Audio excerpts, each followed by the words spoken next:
Bonjour à tous, ce screencast présente une succession d'outils et de technos essentiellement centrés autour des DevTools de Chrome, mais pas que, pour obtenir une boucle de feedback ultra rapide lorsqu'on développe du webfront, même si on a recours à une chaîne de build complexe. Je m'appelle Christophe, j'ai 37 ans et je forme les gens, entre autres, sur le DevFront. Le DevFront aujourd'hui, c'est resté bloqué pour beaucoup trop de monde encore dans des habitudes des années 90. C'est j'édite, je sauve, je bascule sur un navigateur, je rafraîchis, je fais les manips pour tester, je change de navigateur, je recommence les manips, etc. etc. Et dans ce screencast, nous utiliserons en fait plusieurs syntaxes, plusieurs fichiers d'origine, passés à travers une chaîne de build plus ou moins riche pour produire juste un fichier CSS et un fichier JS. Pour permettre un débugage de qualité dans le navigateur, on utilisera une techno qui est déjà assez ancienne, les source maps. Alors même la V3, qui est actuellement utilisée des source maps, ça a déjà bientôt 4 ans. Elle est prise en charge par tous les navigateurs modernes, mais pour IE, donc en l'occurrence ça veut dire vraiment juste à partir de la version 11, hélas. Les navigateurs vont détecter la source map associée à un fichier CSS ou un fichier JS chargé par le navigateur grâce à un commentaire spécial dans le fichier qui est généralement à la fin, qui utilise le format /étoile-dièse source mapping URL égale pour les CSS et // dièse source mapping URL égale pour les fichiers JavaScript. Ces fichiers ne sont chargés que si les outils de débugage sont ouverts, donc ça ne pénalise pas du tout les internautes classiques en termes de chargement, notamment sur le mobile. L'échec de chargement de la source map, lui aussi, n'empêche pas le fichier JavaScript ou CSS d'être exploité. Donc si vous déployez en production uniquement les builds et pas les source maps, ce que pourtant je vous encourage à faire, eh bien ça ne pose pas de problème pour autant, ça ne va pas invalider votre build JS ou votre build CSS. Pour notre exemple, on utilisera cette petite application côté client avec un minimum de MVC. On peut, vous voyez, donc saisir un nom, saisir un commentaire, cliquer sur le bouton c'est parti, hop, voilà. Cette appli, elle est ici, elle est découpée en pas mal de fichiers, comme vous pouvez le voir sur la gauche.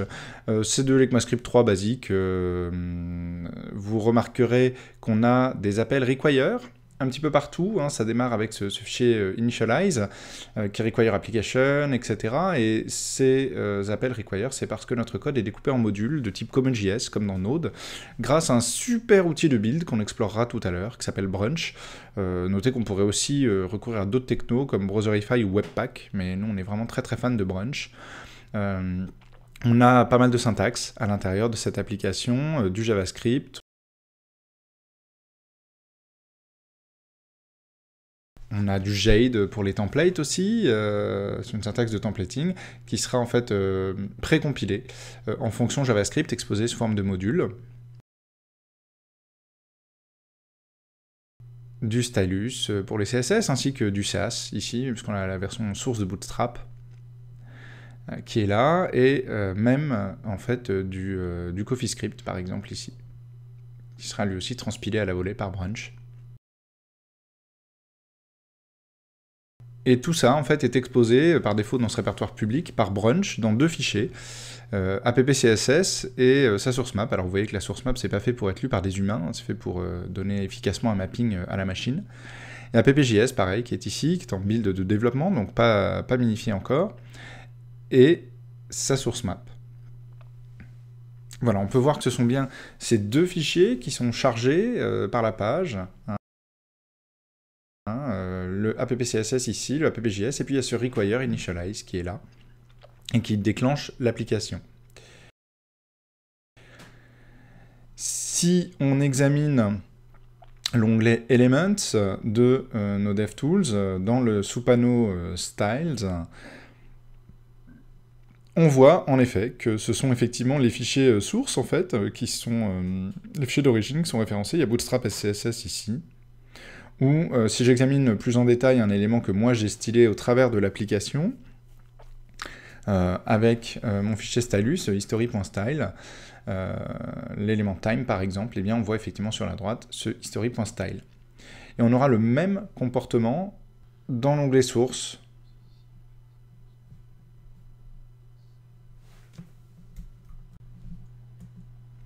Voilà, si je choisis ici en fait mon fichier, mon module CoffeeScript, eh bien vous voyez que voilà, je le vois bien, alors que c'est le app.js qui est chargé. Alors au niveau des DevTools seuls, qu'est-ce qu'on a déjà comme possibilité? Il va être possible pour nous en fait de modifier directement la CSS, que ce soit via l'onglet Elements ou via le panneau style de l'onglet Elements, ou même via l'éditeur de source. Donc ici par exemple, voilà, si j'inspecte cet élément-là, eh bien, je peux faire les modifications que je souhaite dans ce panneau Elements, dans l'onglet Elements, le panneau style. Par exemple, ici, je vais pouvoir effectivement changer la couleur, et ça va être reflété, bien évidemment, en temps réel. Je peux également rajouter des propriétés, très simplement. Par exemple, ici, voilà, je peux lui donner un font weight à bold.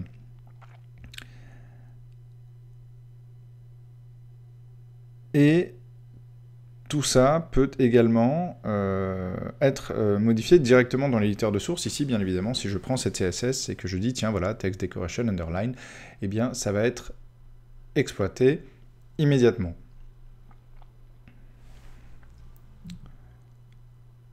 Je change la couleur, voilà, je la restaure un petit peu à ce qu'elle était avant.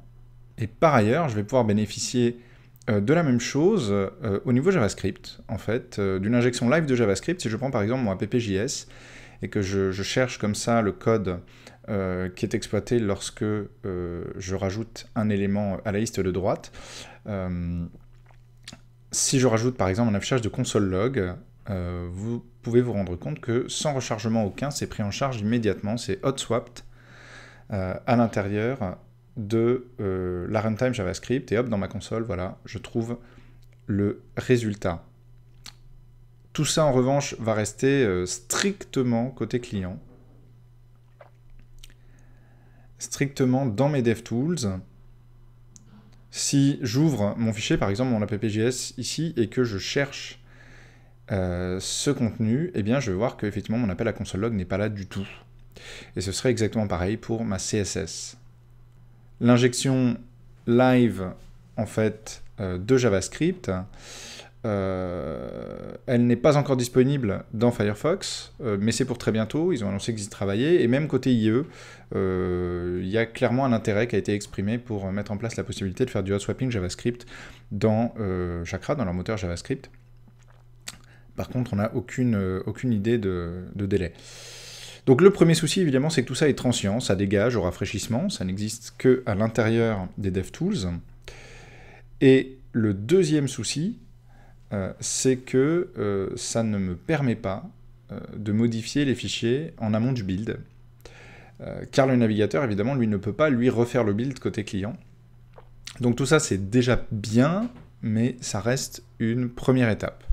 Pour notre build, nous utilisons Brunch, un outil exceptionnel présent depuis plus longtemps que les très connus Gulp, Grunt, etc., mais qui ne fait aucun marketing particulier. Et du coup, les projets très visibles comme Angular ou Ember sont plutôt partis sur Grunt, qui bénéficie lui d'un marketing agressif.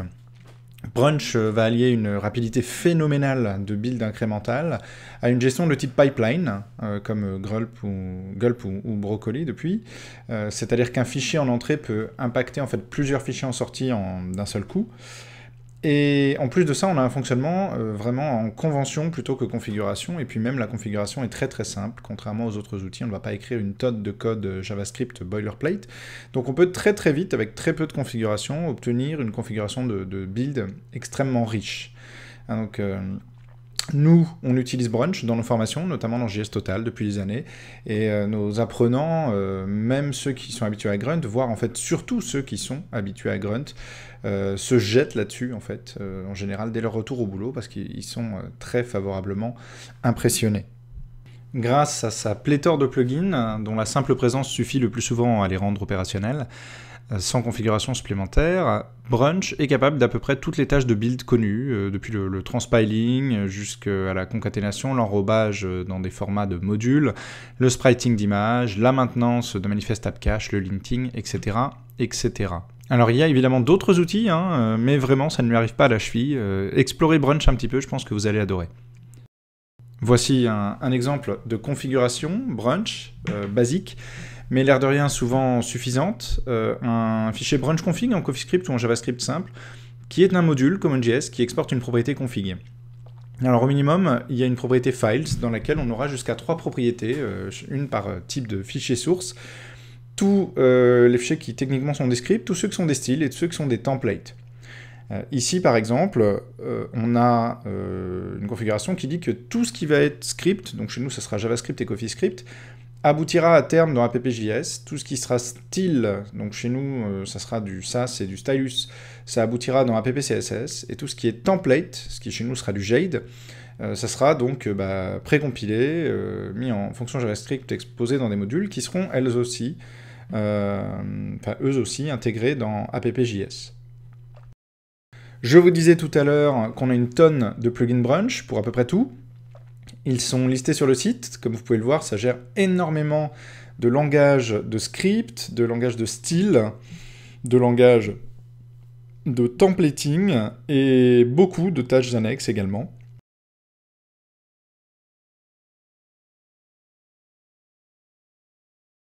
Et tout ça nécessite la plupart du temps zéro configuration, mais il est possible d'affiner le comportement des plugins via la configuration justement. On a ici un exemple avec un tuning des plugins AppCache et des plugins BrowserSync, mais comme vous pouvez le voir, ça reste extrêmement concis. Jusqu'ici, on a simplement vu un build de développement, donc qui n'était notamment pas minifié, mais Brunch peut produire des builds de production grâce à des plugins classés production justement, et notamment des minifiers qui sont au top de l'état de l'art. Clean CSS par exemple pour les CSS qui est vraiment très très bon, et Glyphage.js lui aussi exceptionnel pour JavaScript. Et puis, pendant le dev, évidemment, on a un watcher qui, comme vous pouvez le voir, va très très vite, même sur le build initial, et qui ensuite se met à surveiller donc les fichiers qui changent et les nouveaux fichiers, il va automatiquement mettre à jour le build extrêmement rapidement. Dans la petite appli d'exemple dont on se sert pour ce screencast, on exploite en fait toute une pelletée de techno, de syntaxe volontairement, et comme on a choisi d'enrober les bibliothèques, des bibliothèques natives pas forcément conçues pour ça, notamment jQuery, Moment et tout, eh bien, on a poussé un petit peu la configuration, on l'a amené un petit peu plus loin, comme vous allez le voir au travers d'une configuration qui s'appelle Modules Name Cleaner, et qui nous permet de prendre la main et de réécrire en fait la transformation des chemins de fichiers en nom de modules, qui est faite normalement par Brunch d'une manière qui est plutôt bonne. Mais ici, comme on voulait se permettre de déporter ça dans ce sous-répertoire external, et puis de garder des numéros de version, voire des codes de langue sur les noms de ces libs externes, eh bien on a repris la main sur Name Cleaner de manière à ce que, pour un fichier comme app external backbone 1.1.2, je puisse faire un require backbone tout simple, ou pour moment 2.2.1.fr, eh bien pouvoir faire un require moment tout simple. Et on a donc poussé un petit peu la configuration pour ça. La première amélioration qu'on va apporter au fonctionnement de base des DevTools, c'est la capacité à persister nos modifications sur le disque, sur le file system en fait, de manière large. Et pour ça, on va utiliser les workspaces qui sont présents dans DevTools depuis déjà plus d'1 an et qui nous permettent de faire correspondre nos URL à des chemins sur le file system et donc de persister les modifications qu'on fait sur les fichiers correspondants. Ici, ce que je vais faire, c'est que je vais choisir en fait un mapping sur le répertoire parent de ma démo. Le mapping que je vais faire ici en fait sur ce répertoire parent me gênera un petit peu plus tard pour une autre manip, mais c'est pas grave, je le changerai à ce moment-là. Et ici par exemple, donc je vais directement dans les réglages, dans Workspace, il y a d'autres manières aussi, et je vais rajouter un chemin à mes Workspace. Donc je vais aller choisir le répertoire qui me sert en ce moment, qui est servi par mon URL, même le répertoire du dessus, en fait. Notez bien cette petite demande d'autorisation très light, qu'il faut bien remarquer, de Chrome, pour qu'il puisse accéder à cette partie du file system. On valide, et une fois que ce workspace est ajouté, eh bien, je vais pouvoir faire une mise en correspondance d'un des fichiers qui sont vus par les DevTools avec un fichier sur le file system. Ici, par exemple, je vais aller chercher Initialize, je fais un map to file system resource, et en l'occurrence, là, il n'y a pas d'ambiguïté par rapport aux fichiers qui sont vus par le workspace, il n'y en a qu'un seul qui porte ce nom-là. Donc je valide. DevTools, lorsqu'on fait le premier mapping, en fait, à l'intérieur d'un workspace, va avoir besoin en général de se recharger. quitte à nous ouvrir d'ailleurs, c'est un petit bug en ce moment, une fenêtre supplémentaire sur les DevTools, donc on va lui dire effectivement valider ce rechargement. Alors ça va nous ouvrir, ça c'est un petit bug passager de la version de développement, je vais refermer cette page de DevTools, je vais donc revenir sur mon application. Et maintenant, je vais pouvoir effectivement persister mes modifications dans leur fichier réel.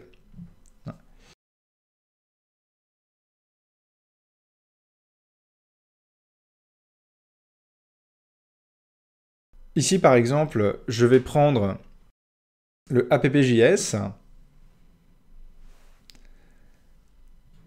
Et si je rajoute via les DevTools, comme tout à l'heure, mon console log dans la section voilà, qui me permettait qui réagissait à l'envoi de formulaire, donc je rajoute mon console log, même principe que tout à l'heure, sauf que tout à l'heure c'était transient. Ici, quand je vais sauver, eh bien vous apercevez, si je reviens dans mon éditeur, alors le fichier était un peu gros, que effectivement ce console log est toujours là. Il y a eu une mise à jour et ça marchera pour n'importe quelle correspondance de fichiers, quelle qu'elle soit. Par exemple, je peux effectivement m'en servir pour des fichiers plus petits.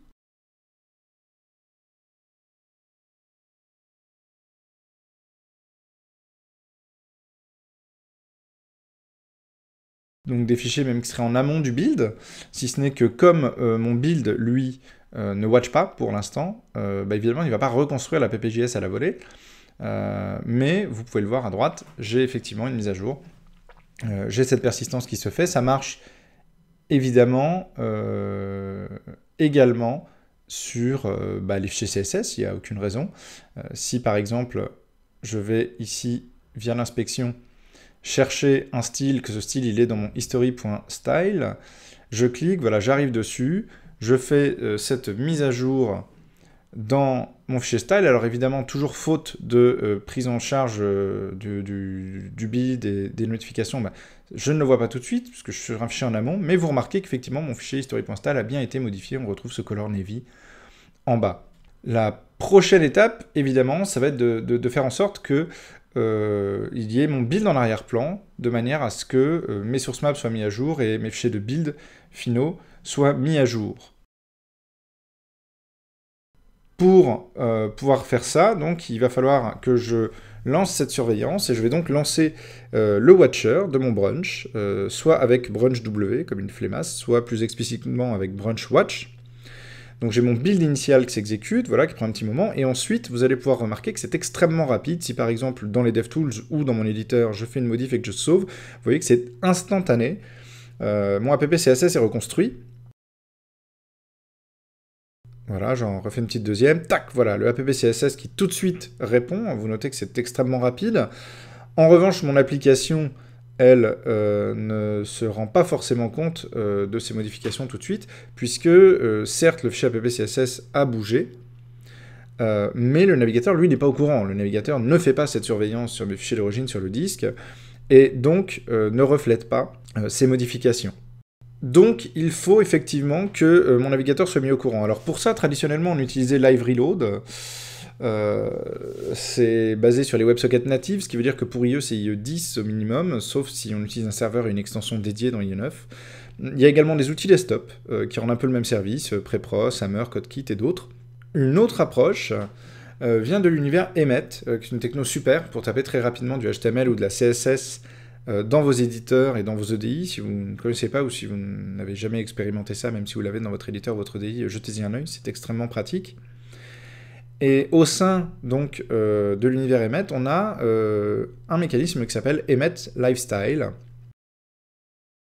qui utilise une extension, Chrome ou Safari, et qui s'interface directement avec le paquet Emmet de l'éditeur Sublime Text, pour nous permettre d'éditer en live la CSS d'absolument n'importe quel site, dans notre éditeur, avec une synchronisation qui est bidirectionnelle des modifications qu'on fait, aussi bien côté éditeur que côté navigateur, donc en l'occurrence Chrome ici. On va ici, par exemple, rester sur le site d'Emmet Lifestyle. J'active, en fait, Lifestyle, qui est un un onglet fourni par l'extension, voilà, il est là tout à droite, l'onglet Lifestyle. Je clique dessus et je vais pouvoir activer Lifestyle qui n'est pas actif par défaut parce que ça consommerait de la ressource. Voilà, j'active Lifestyle et vous voyez qu'il y a plein de CSS en fait sur cette page, ce qui est d'ailleurs un petit peu dommage en termes de performance. Et je vais, moi, faire la mise en correspondance d'une CSS qui m'intéresse, qui est main.css, avec mon onglet qui n'est pas encore sauvé, donc ça n'a même pas besoin d'être effectivement un fichier sauvé. En revanche, il est impératif que mon onglet soit en syntaxe CSS. S'il n'est pas en syntaxe CSS, il va être ignoré par Emmet. Et ici, par exemple, vous voyez que je prends mon H1, je dis tiens, letter spacing 02em, hop, c'est live, je ne sauve même pas le buffer en fait. Hein.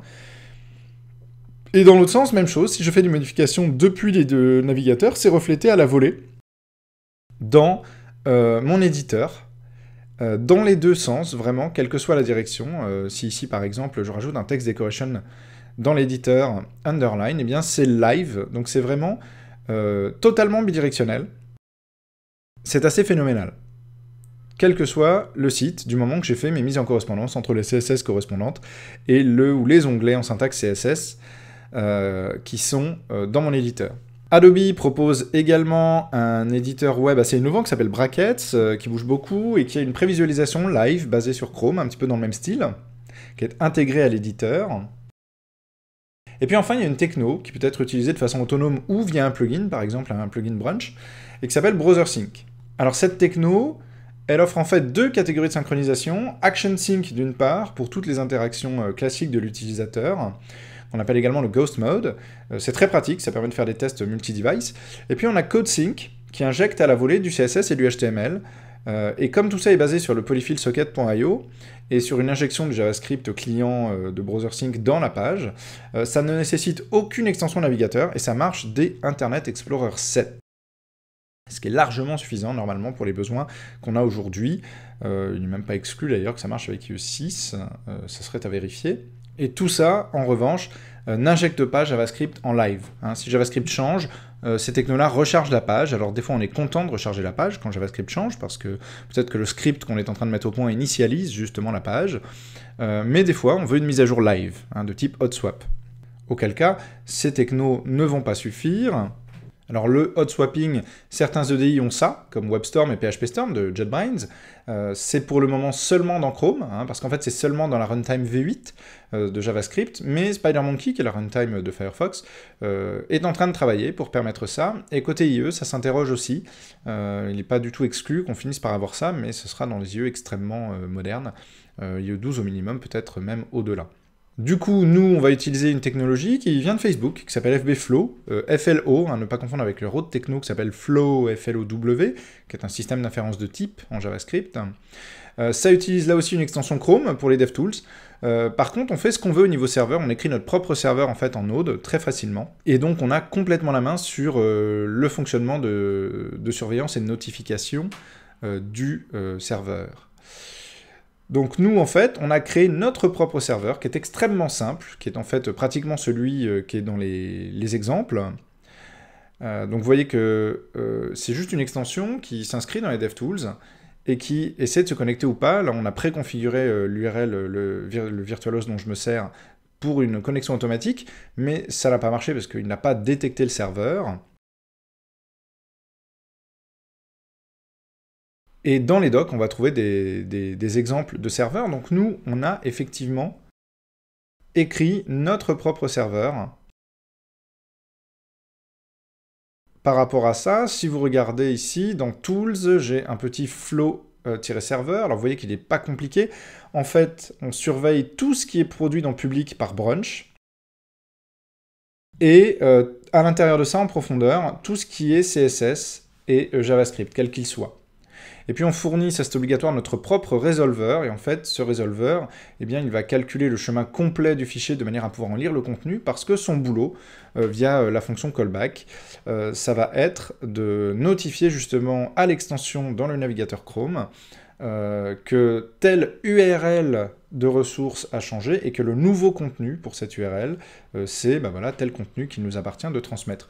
On a également une petite propriété qui s'appelle update et qui nous permet en fait de fournir une fonction qui va s'exécuter dans le contexte du navigateur et qui va nous permettre ici par exemple de mettre des messages custom dans la console pour notifier côté navigateur qu'effectivement il y a eu injection d'un nouveau contenu. Donc on lance très simplement en ligne de commande avec Node notre petit serveur, et puis on va, sur notre application maintenant, avoir la totale, c'est-à-dire qu'on va avoir effectivement les workspaces par exemple qui nous permettent d'éditer réellement les fichiers dans les DevTools, le Watcher de Brunch derrière qui s'aperçoit qu'il y a ces modifications. Vous voyez que cette fois-ci Flow ici est automatiquement activé puisque il a détecté le serveur lorsqu'on a chargé la page. Et notre Brunch donc va surveiller les modifs et reconstruire les builds à la volée. Et puis on a notre serveur Flow qui va s'apercevoir que les builds ont changé et va le réinjecter directement live dans le navigateur. Alors, pour que les URL, par contre, qui sont indiquées par mon serveur FBFlow soient réellement opérationnels, il va falloir que je fasse un petit ajustement à mes workspaces, puisque tout à l'heure, j'avais défini un workspace vraiment sur un répertoire, un niveau trop haut, en fait, par confort pour ce que je vous montrais tout à l'heure. Mais là, je vais caler un workspace qui est directement sur le répertoire source, effectivement, de mon application, c'est-à-dire sur le répertoire app. Toujours la demande d'autorisation, voilà. Et à partir de là, donc, je vais rafraîchir une dernière fois avec ce workspace à jour. Et cette fois-ci, donc ça y est, j'ai vraiment tout qui est en place. Regardez ici, par exemple. Donc je fais cette mise en correspondance comme tout à l'heure. Il va devoir effectivement recharger ses DevTools comme tout à l'heure. Voilà, mon application est prête.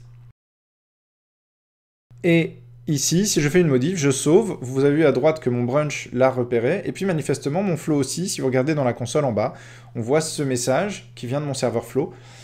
Et effectivement, dans ma page, je constate que ma mise à jour au niveau de l'app CSS, qui est le résultat de build, elle est bonne. Ici, je change purple. Voilà, vous voyez que c'est extrêmement rapide.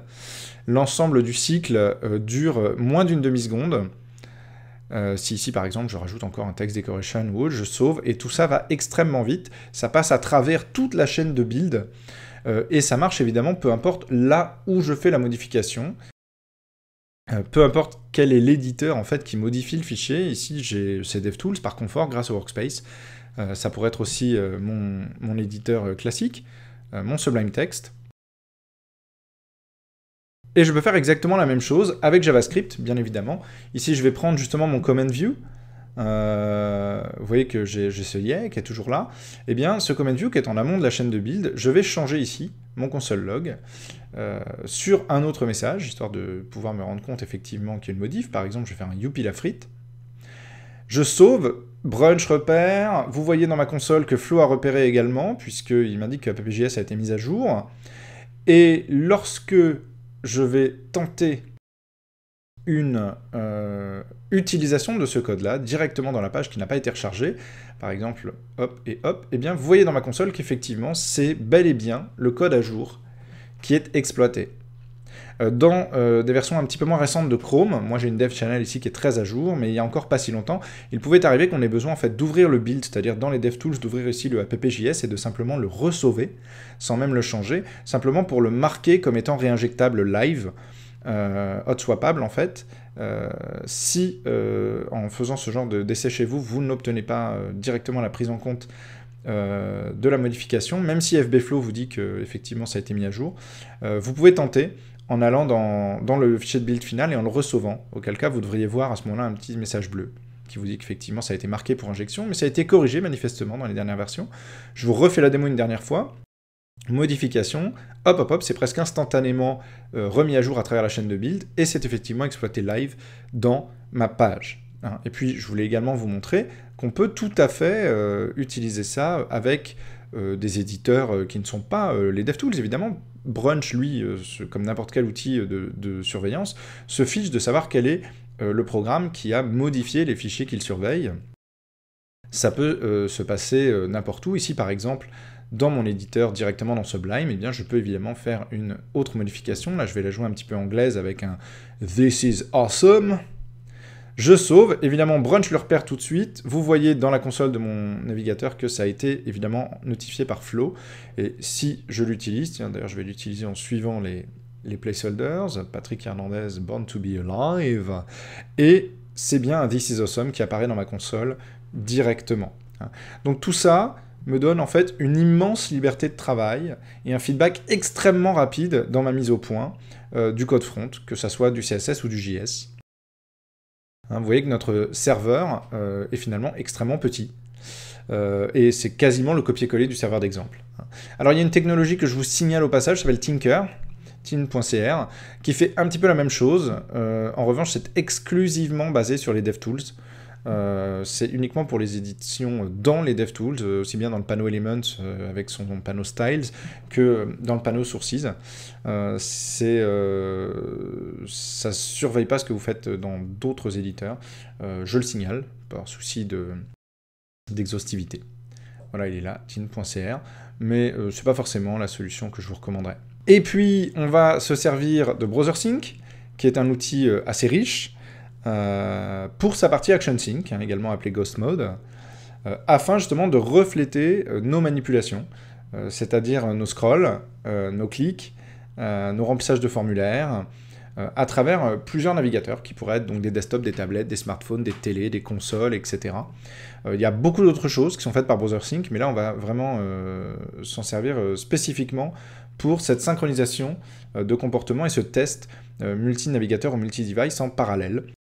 Ce qui est assez pratique, ça nous évite de faire des rechargements permanents. Et pour faire cette démonstration ici, sur le Ghost Mode spécifiquement, je vais simplement lancer deux autres navigateurs. Je vais lancer un Firefox et puis un Safari que je vais mettre à côté de mon Chrome ici. Je vais les caler sur différents quarts de mon écran et les synchroniser sur cette même page, sur ce même hôte de test. Et vous allez pouvoir remarquer en haut à droite de ces pages ce petit marqueur Connected to BrowserSync qui apparaît brièvement, comme c'est d'ailleurs le cas dans mon Chrome, et qui est simplement là à cause de l'injection du code JavaScript client de BrowserSync. Voilà, vous le voyez dans mon Chrome également. Cette injection, elle est faite automatiquement pour nous par le plugin, et vous remarquez que mes scrolls, mes saisies dans les formulaires, tout ça, c'est synchronisé à la volée à travers tous mes navigateurs qui sont connectés à BrowserSync et au même serveur. Tout ça est synchro. Donc c'est extrêmement pratique, et comme on utilise le plugin Brunch, nous, de BrowserSync, qui est maintenu par Olivier Combe et moi-même, on n'a rien à faire pour que ça fonctionne. On fait des formations de fous qui utilisent entre autres toutes ces technos-là, sachez-le. Il y a des liens dans les slides dont je vais vous donner l'URL dans un instant. Et donc voilà, justement, vous trouverez les slides sur bit.ly/devavengers. N'hésitez pas à nous poser des questions via Twitter ou à nous dire ce que vous avez pensé de ce screencast. Merci et à bientôt.